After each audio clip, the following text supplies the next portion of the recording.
오늘 본문 말씀 히브리서에 보면 예수님에 대하여 증거하시기를 그가 천사보다 얼만큼 뛰어남은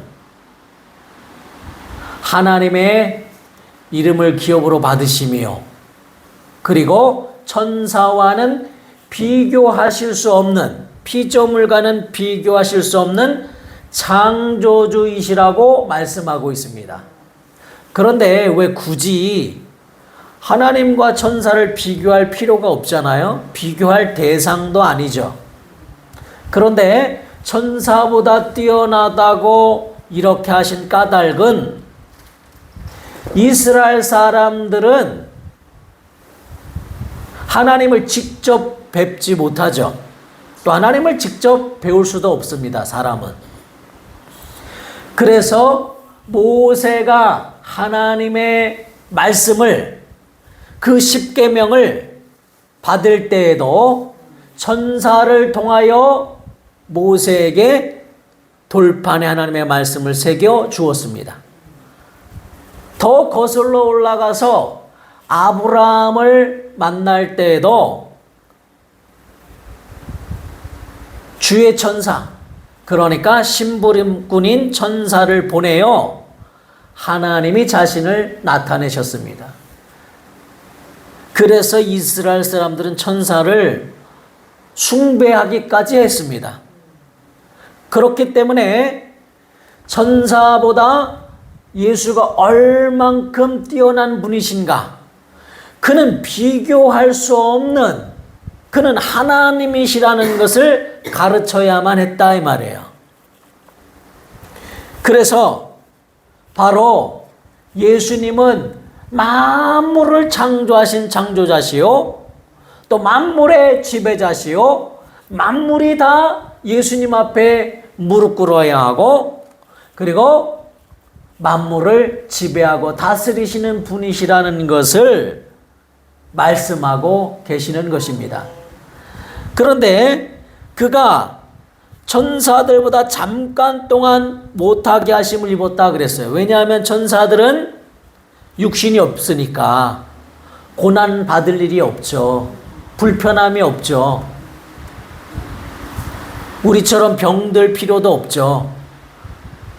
그래서 천사보다 우리가 볼 때는 잠깐 못한 사람의 모습으로 이 땅에 오셨지만은 그는 영광과 존귀로 관을 쓰시고 승리하신 하나님이시라고 히브리 기자는 증거하고 있는 것입니다. 그리고 뿐만 아니라 그가 이렇게 사람으로 오셔서 고난당하시고 죽음을 맛보신 까닭을 말씀하고 있는데요. 죽음을 맛보시고 고난당한 까닭이 여러 가지가 있겠지만 오늘 본문 말씀의 히브리서에는 뭐라고 말씀하시느냐 하면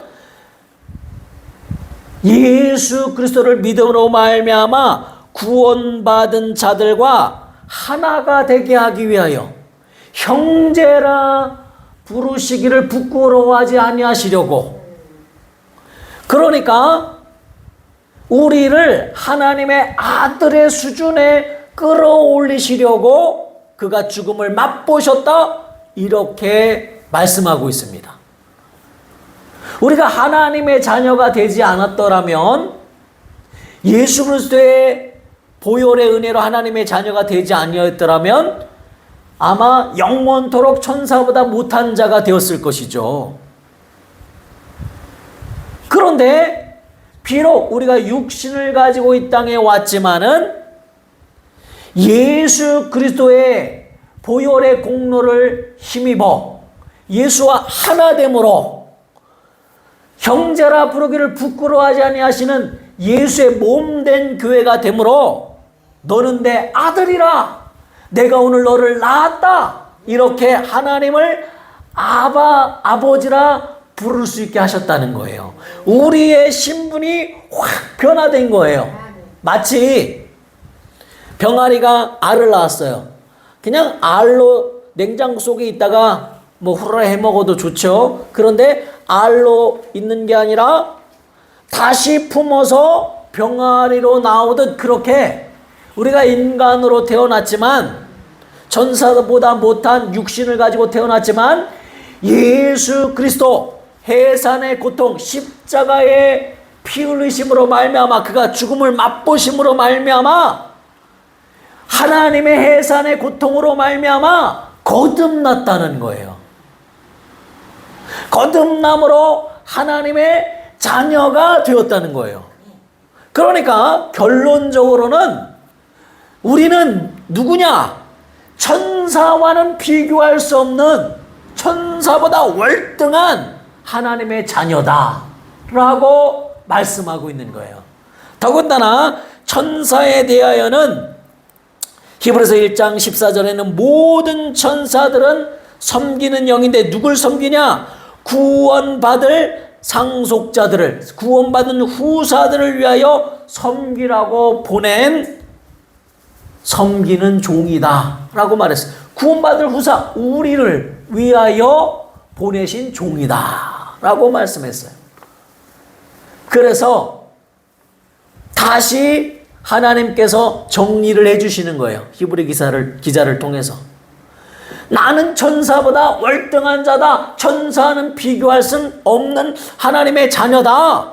왜? 예수께서 죽음을 맛보심으로 말미암아 예수와 하나 되어 형제라 부르시기를 부끄러워 아니하시는 예수님의 공로 힘입어 하나님의 자녀가 되었다 이 말이에요.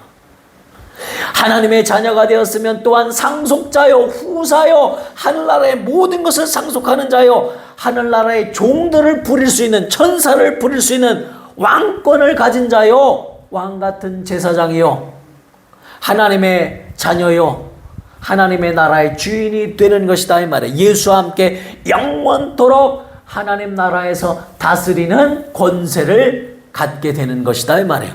어마어마한 하나님의 은혜를 우리에게 베풀어 주신 거예요. 우리가 이제 영화나 드라마에서 보면 아주 부잣집, 갑부집의 사람들을 보면서 야, 저런 집에서 태어났더라면 라고 저는 그런 상상은 안 해봤지만 그렇게 원하는 사람들이 많이 있죠. 젊은이들을 보면. 그런데 우리는 그런 가문과는 비교할 수 없는 하나님 아버지가 나의 아버지. 그 가정의 자녀가 된 것이에요. 예수 그리스도와 형제라 부르실 정도. 하나님이신 그분이 나를 형제라 부르기를 부끄러워하지 아니하시는 하나님의 자녀가 된 거예요. 그래서 우리는 어마어마한 신분인 것을 깨달아야 돼요. 자신이. 그런데 예수님이 죽음을 맛보심으로 말미암아 이렇게 되었는데 예수께서 십자가에 죽으실 때 그러면 어떤 일이 일어나는가? 십자가에 죽으신 것이 왜 내가 천사보다 월등한 하나님의 자녀로서 하나님의 영원한 사랑을 받는 자가 어떻게 되었는가를 살펴봐야 한다 이 말이에요. 자, 여기 레마의 말씀 요한복음 1장 29절 한번 보겠습니다. 첫 번째 있는 말씀 다 함께 읽겠습니다. 시작. 요한이 예수께서 자기에게 나오심을 보고 이르되 보라 세상 죄를 지고 가는 하나님의 어린 양 이로다. 예수님께서 유대인으로 오셨죠.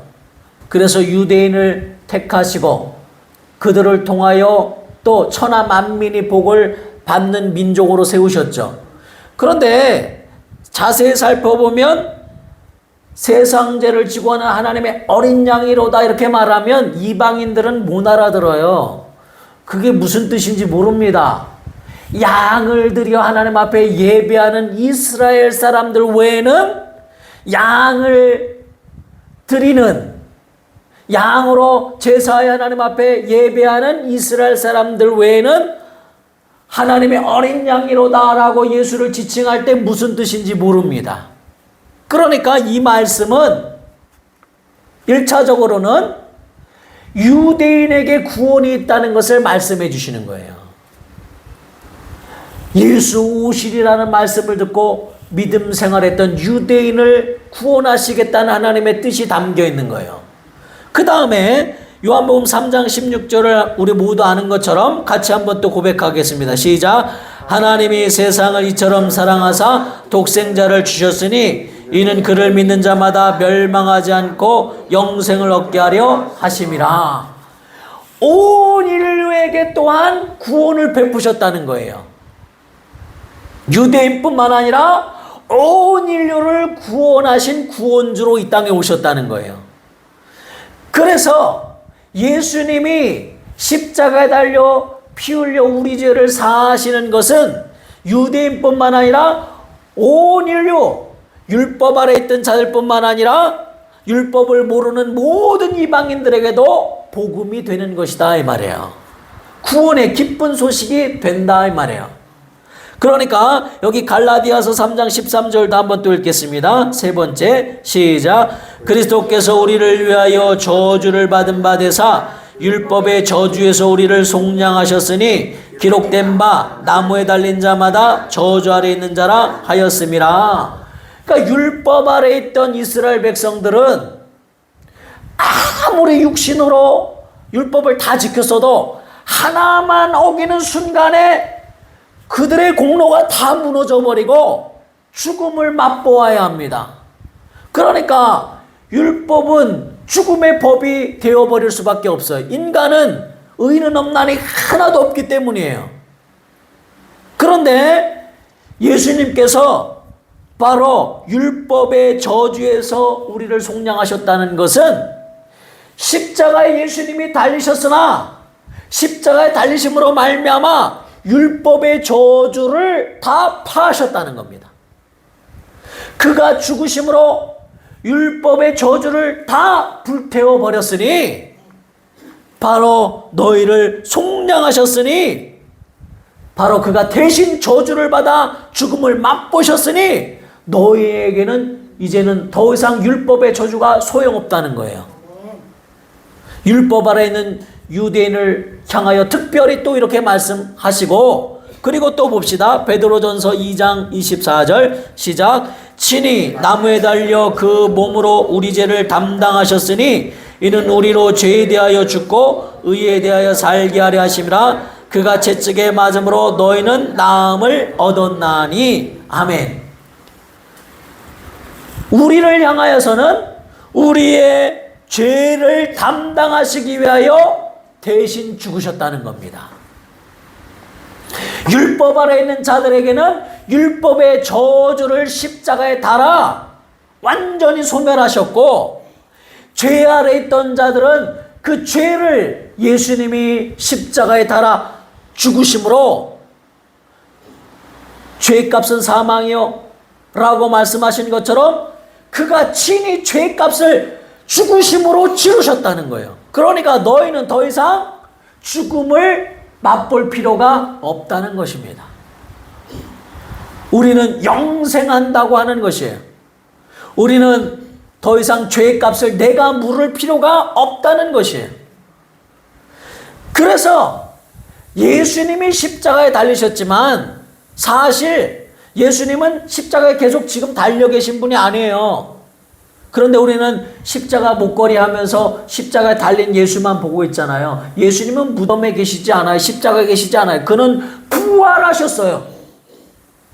그는 여전히 십자가에 달려 계신 분이 아니에요. 그는 여전히 무덤에 계신 분이 아니에요. 사망 권세를 깨뜨리고 우리의 죄를 대신해서 죽으신 그분이 죄 없으신 하나님이시기 때문에 다시 살아나셔서 이 땅에 계신 것이 아니라 하늘 보좌에 계시다 이 말이에요.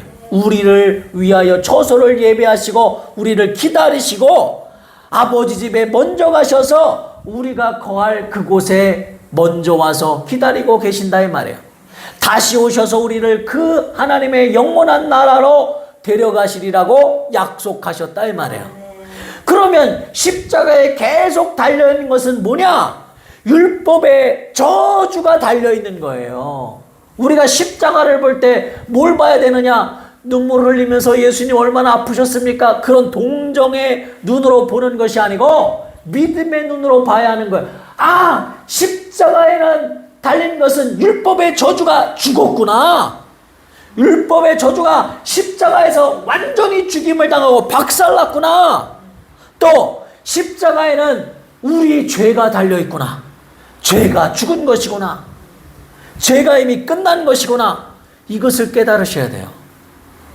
우리는 너무 착해서 죄 그러면 율법적으로 생각합니다. 오늘도 화냈습니다. 오늘도 싸웠습니다. 오늘도 나쁜 생각했습니다. 물론 그것도 하나님 앞에 회개해야 될 거리지만은 죄라는 것은 예수가 내 죄를 대신해서 죽으셔서 완전히 해결하신 그 하나님의 은혜를 모르는 것이 죄요.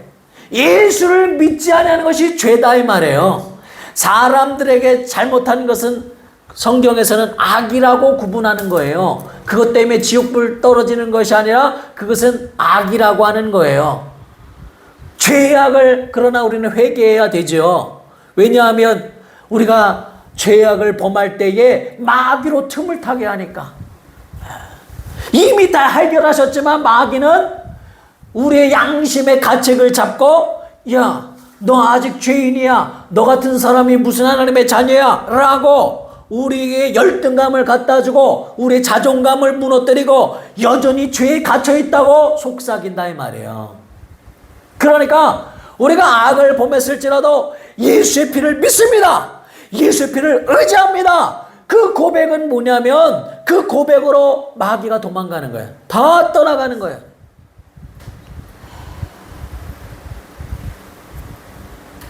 요 근래에 어떤 목사님이 저에게 친한 목사님이 간증을 하시는데 이제 병원에 암 환자가 죽어가는 암 환자가 이제 가망이 없대요. 너무 고통스러워서 약도 들지 않는데요. 그래서 너무 고통스러운데 그 집안 식구들이 계속 돌아가며 살피다가 그들이 너무 힘든 일이 있어서 오늘만 목사님 좀 봐주세요. 오늘만 좀 도와주세요. 해서 목사님이 갔대요. 그리고 그를 붙잡고 의식도 없는 그에게 의식이 불분명하고 너무 고통스러워하는 그에게 예수 피를 믿습니다. 예수 피를 의지합니다. 고백하시라고 하고 예수 피를 믿습니다. 예수 피를 믿습니다. 고백할 때에 아무리 주사를 놔도 그 고통을 이길 수 없던 그 환자가 그 고백을 할 때에 평안해지더라는 거예요. 그 고통에서 사라지더라는 거예요. 그런데 목사님이 잠깐 자리를 비우고 그 자리에서 잠깐 나갔을 때에 그 고백이 그치는 순간에 다시 막 고통스러워 하더라는 거예요. 그래서 그 목사님의 고백이 뭐냐면 예수 피를 의지합니다. 예수 피를 의지합니다. 하는 것을 귀신들이 너무 싫어한다는 거예요. 아주 괴로워한다는 거예요. 마귀가 제일 싫어한다는 거예요. 그래서 예수 피를 의지합니다 할 때에 마귀의 계기가 다 떠나가고 귀신들이 무서워 떠나가고 그 고통이 사라지는 것을 보면서 정말 이것이 엄청난 고백이구나 라고 깨달으셨다는 거예요. 그래서 우리가 내가 볼 때 내 양심의 가책에 죄를 범한 것 같을 때에 내가 악한 자인 것 같을 때에 여러분 마귀로 틈을 타지 못하게 하려면 바로 회개하고 예수 피를 의지합니다 라고 고백하기만 한다면 모든 죄에서 이미 우리를 다 사하셨기 때문에 죄를 사했다는 것은 말이죠. 마치 우리가 조선시대에 우리가 종이라고 한번 가정해 보세요. 그 집에 종이에요. 노예 문서가 있어요. 종문서가 있어요. 종문서를 태워버린 것과 같아요. 완전히 소멸해버린 거예요. 우리가 사람들에게 이제 돈을 꾸면 각서를 쓰죠. 그리고 돈을 껐다고 하는 영수증을 남기죠. 그걸 완전히 태워버려서 안 갚아도 된다고 근거를 없애버린 거예요. 그러니까 자유하다 이 말이에요. 다시는 청구할 수 없다 이 말이에요. 이미 그 문서가 불태워졌고 나는 자유함을 입은 자예요. 그런데 아직도 노예 근성을 가지고 있으면 안 된다 이 말이에요. 이것처럼 예수님이 우리의 죄를 용서하셨다는 것은 이미 죄값을 십자가에 자신이 죽으심으로 말미암아 다 치르셨다는 거예요. 다시는 그 값을 내가 치를 이유가 없다는 거예요. 그러나 성경에서는 그 자유함을 가지고 너희가 방종하지 말라 그랬어요. 너희가 자유하다고 해서 다시 죄를 범하려 하느냐? 그건 아니다 이 말이에요. 은혜를 알았더라면 죄와 더 싸워야 할 것이라고 권고하고 있어요. 자유하나 죄는 우리를 더 이상 정죄할 수 없으나 절대로 예수 안에 있는 우리에게는 결코 정죄함이 없으나 죄가 나를 정죄하지 못한다고 해서 죄를 범하지는 말라고 말씀하시는 거예요. 아버지가 근심하시고 하늘의 상급이 깎이고 마귀로 틈을 타게 하기 때문에, 그래서 육신이 고난을 당할 수도 있기 때문에 너희는 이 땅에서 정말 하나님과 행복하기 위해서라도 죄와 싸우라고 권면하시는 거예요.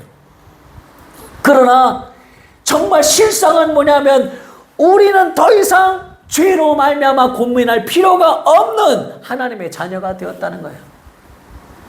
보세요. 우리가 아이를 낳았어요. 호적에 올렸어요. 그러면 이 아이가 뭐 군것질을 하고 엄마 지갑에 있는 돈을 훔쳤다고 내 자녀가 아닌 것이 아니에요. 그를 버리지 않습니다.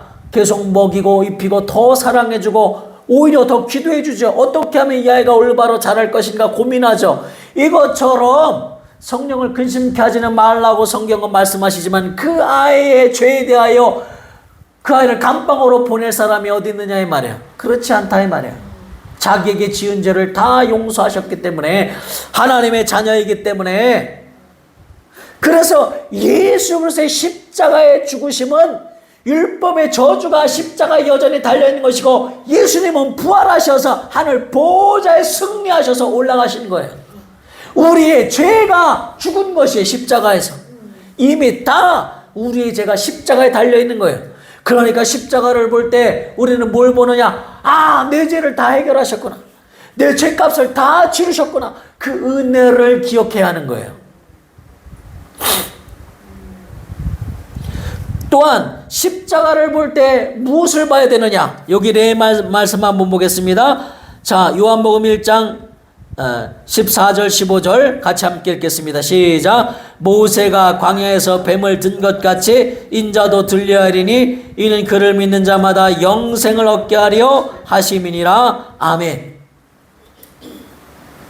광야에서 이스라엘 백성이 죄를 범하고 그래서 다 죽임을 당하니 하나님 용서하시옵소서. 어떻게 하면 저들이 살겠습니까? 모세가 하나님께 구하자.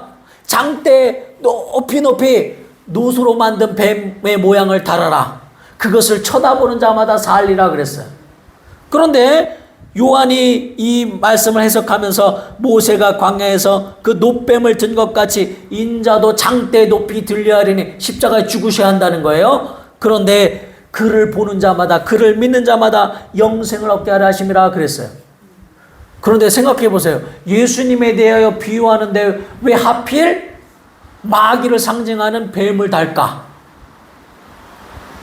다시 말하면 예수님이 십자가에 달리신 것은 마귀가 십자가의 사망 권세가 깨뜨려졌다는 거예요. 놋뱀처럼 이제는 아예 생명이 없는 그냥 모형일 뿐인, 아무것도 할 수 없는, 이제 생명체가 아닌 놋뱀으로 만들어 버리셨다는 거예요.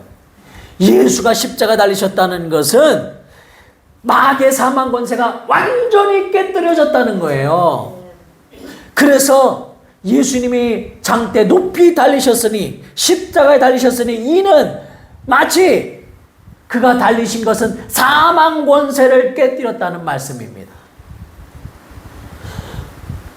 그래서 히브리서 2장 14절 오늘 본문 말씀에도 오늘 여기 레마 말씀도 기록되어 있는데 다시 한번 읽읍시다. 시작. 자녀들은 혈과 육에 속하였음에 그도 또한 같은 모양으로 혈과 육을 함께 지니심은 죽음을 통하여 죽음의 세력을 잡은 자 곧 마귀를 멸하시며 그랬습니다. 마귀를 멸하시며 또 죽기를 무서함으로 일평생 종노릇하는 모든 자들을 놓아주려 하심이라 라고 기록되어 있어요. 그러니까 예수님의 십자가에 못 박히셔서 그가 우리 죄를 담당하시고 율법의 저주를 담당하셔서 죽으셔서 그가 부활하심으로 말미암아 다시는 마귀가 사망 권세로 우리를 죽일 수 없다는 거예요. 마귀의 사망 권세는 완전히 깨져버렸다는 거예요. 여태까지 마귀는 세상 임금 노릇하면서 사람들을 병들게 하고 자신이 왕으로 군림하고 세상 부귀를 줄 테니 나에게 경배하라 하고 유혹하고 거짓말하고 속였는데, 그 마귀의 사망 권세, 봐라 너는 죄인이다 하고 율법을 들고 와서 봐라 너는 죄인이다, 너는 어쩔 수 없는 죄인이다 포기하게 만들던 마귀의 권세가 예수님이 우리 죄를 다 담당해 버리시니까 이제는 사망 권세를 들이밀 수 없다는 거예요. 사망 권세가 완전히 깨어져서 예수께서 마귀의 머리를 완전히 짓밟았다는 거예요. 그러니까 마귀에게 당하지 말라는 거예요. 세상 임금이었던 마귀가 그 이후로는 속이는 자, 거짓말을 하는 자, 이런 식으로 표현되어 있습니다. 사망 권세가 깨졌으니까 여전히 자기가 사망 권세가 있는 것처럼 속이는 거예요. 사망 권세를 예수께서 완전히 뽀개신 거예요. 그러니까 우리는 십자가에 무엇이 달렸느냐? 율법의 저주가 달려서 완전히 죽어버렸고, 우리의 죄가 달려서 완전히 소멸되었고, 마귀의 사망 권세가 달려서 완전히 주님께서 마귀의 사망 권세를 깨뜨렸음을 십자가를 보면서 깨달으셔야 한다는 것입니다. 그러므로 우리는 그 능력으로 복을 누리는 자가 되어야 해요. 내가 누구냐? 내 정체성이 뭐냐? 나는 하나님의 자녀다. 내 공로 때문에 아니요. 예수님이 내 죄를 대신 지시고 십자가에 달려 죽으셨으니, 내 죄가 십자가에 달려 죽어버렸으니, 예수님이 그 값을 예수님의 죽으심으로 다 치르셨으니 나는 하나님의 자녀다. 나는 자유한 자다. 나는 참으로 이제는 천사도 흠모하고 천사도 부러워하는 하나님의 자녀다, 이 말이에요. 천사가 수종 들고 천사가 나의 종이 되어버리는 하나님의 자녀가 되었다, 이 말이에요. 이 엄청난 복음을 깨달을 때 우리에게 기쁨이 있는 거예요. 그래서 여전히 죄 때문에 고민하는 자가 아니라, 우리가 죄가 생각나거든, 내가 악을 범하였거든, 예수의 피를 의지합니다. 그 고백으로 예수님이 다 담당하셨습니다 라고 고백함으로 마귀가 그 틈을 타지 못하도록 날마다 믿음의 고백을 해야 한다는 겁니다. 믿음의 고백을 할 때에 악한 여들이 도망가고, 속이고 있던 귀신이 떠나가고, 질병이 물러가고, 하나님의 역사가 나타나는 줄 믿으시기를 우리 주 예수 이름으로 축원합니다. 그러므로 십자가의 그 비밀을 깨달으셔서 하나님이 그 자녀들에게 주시는 놀라운 복을 날마다 시인하세요. 날마다 누리세요. 내가 누구냐? 천사도 흠모하는, 천사가 나의 종이 되는 하나님의 자녀요, 예수께서 형제라 부르시기를 부끄러워하지 아니하시는 하나님의 자녀다. 여러분이 비록 못난 것 같고, 가진 거 없는 것 같고, 배운 것 없는 것 같고, 내가 좋은 가문이 아닌 것 같아도 하나님의 가문이요, 하나님의 자녀요, 예수의 피로 사신 받으신 하나님의 자녀인 것을 깨달으셔서 그 권세로 승리하시기를 우리 주 예수 이름으로 축원합니다. 이 시간 간절히 기도하실 때에 하나님 아버지, 복음이 무엇인지 깨닫게 하여 주옵소서. 이것이 정말 나의 믿음이 되게 하여 주옵소서. 지식으로 알지 아니하고 참으로 믿음으로 고백하게 하여 주옵소서. 그러면 하나님 아버지, 예수의 피를 의지합니다 고백할 때마다 악한 영들이 다 떠나가게 도와주시옵소서. 통성을 하나님 앞에 기도하시겠습니다. 하나님